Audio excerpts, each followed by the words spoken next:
vocês? Dia 22 de abril, descoberta do Brasil. A descoberta do Brasil ocorreu no período das grandes navegações, quando Portugal e Espanha exploravam o oceano em busca de novas terras. Em 22 de abril de 1500, chegavam ao Brasil 13 caravelas portuguesas lideradas por Pedro Álvares Cabral. À primeira vista, eles acreditavam tratar-se de um grande monte e chamaram-no de Monte Pascoal. Após deixarem o local em direção à Índia, Cabral, na incerteza se a terra descoberta tratava-se de um continente ou de uma grande ilha, alterou o nome para Ilha de Vera Cruz. Quem descobriu o Brasil? Foi Pedro Álvares Cabral, no dia 22 de abril de 1500. Isso mesmo!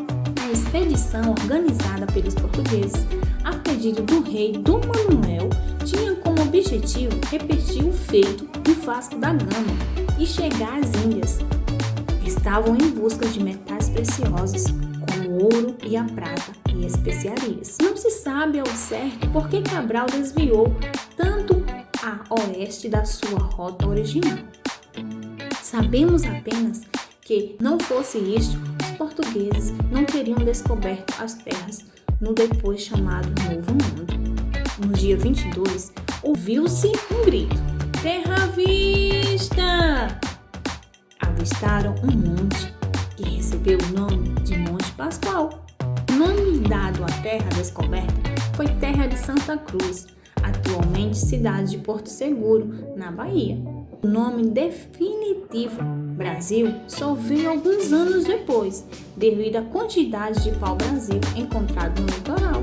A carta escrita por Pero Vaz Caminha é enviada para o rei em Portugal. Descreve com detalhes a viagem, a terra descoberta e os nativos.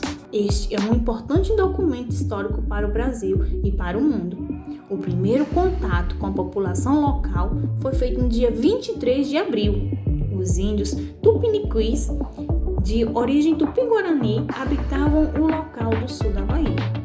Apesar do choque entre as diferentes culturas, trocaram objetos e cortesias pacificamente.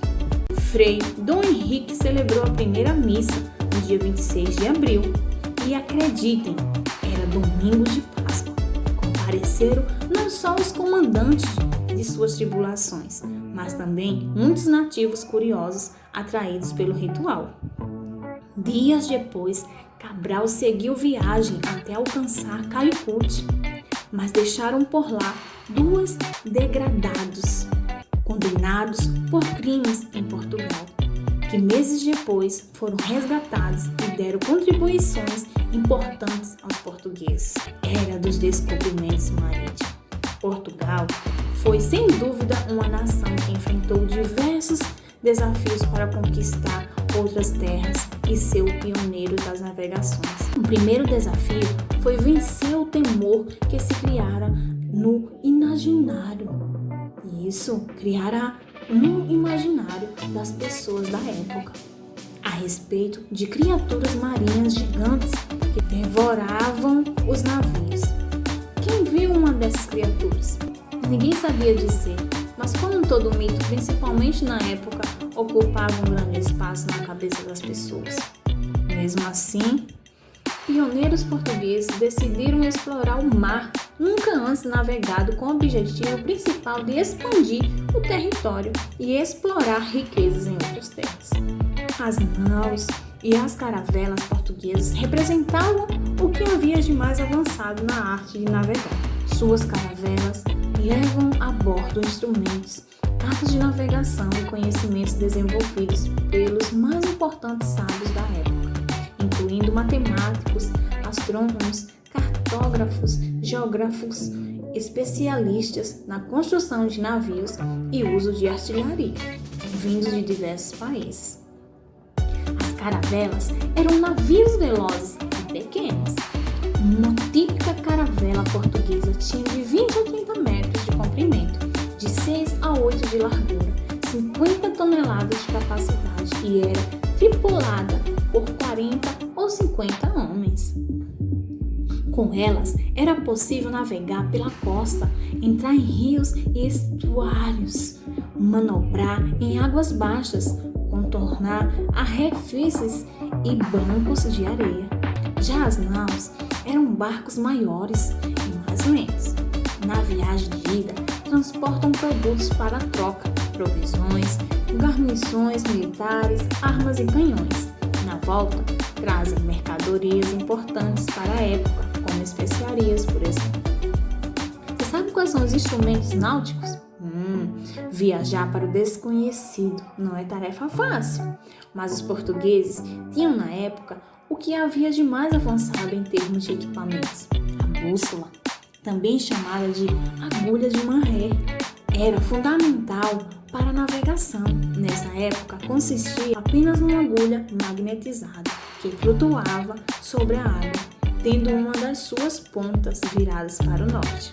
Essa indicação do norte permitia que os navegadores se orientassem em alto mar e não se permitia que os navegadores se orientassem e não se perdessem em lugares longínquos. Para descobrir a distância que ia do ponto de partida até o lugar onde a embarcação se encontrava, usava-se dois tipos de instrumento: o quadrante, cujo cálculo se baseava na altura da estrela polar, e o astrolábio, que tinha como base a altura do Sol ao meio-dia. Como não existiam relógios, mediam o tempo com ampulhetas, mas com resultados imprecisos. O astrolábio tinha vantagem em relação ao quadrante, não só porque era mais fácil trabalhar à luz do dia, como pelo fato de a estrela polar não ser visível no hemisfério sul. Outros instrumentos importantes era a balestilha, usado pelos navegadores para medir a altura dos astros. Era constituída por uma régua de madeira chamada virote. Sabe quem eram os homens corajosos? O Vasco da Gama é um dos principais protagonistas da história. Deixou Lisboa em 8 de julho de 1497. Dobrou o Cabo da Boa Esperança em 18 de novembro, mas só atingiu a Índia em maio do ano seguinte. A viagem de volta teve início em 5 de outubro. Dos 1.555 homens que partiram, só 55 chegaram em Lisboa.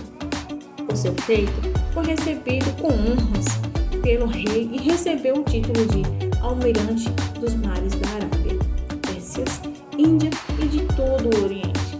Pedro Álvares Cabral foi um navegador português que no dia 22 de abril de 1500, capitão de uma frota de 13 embarcações, descobriu o Brasil. Descendente de família nobre, estudou em Lisboa, onde aprendeu literatura, história, cosmografia, artes militares e técnicas náuticas.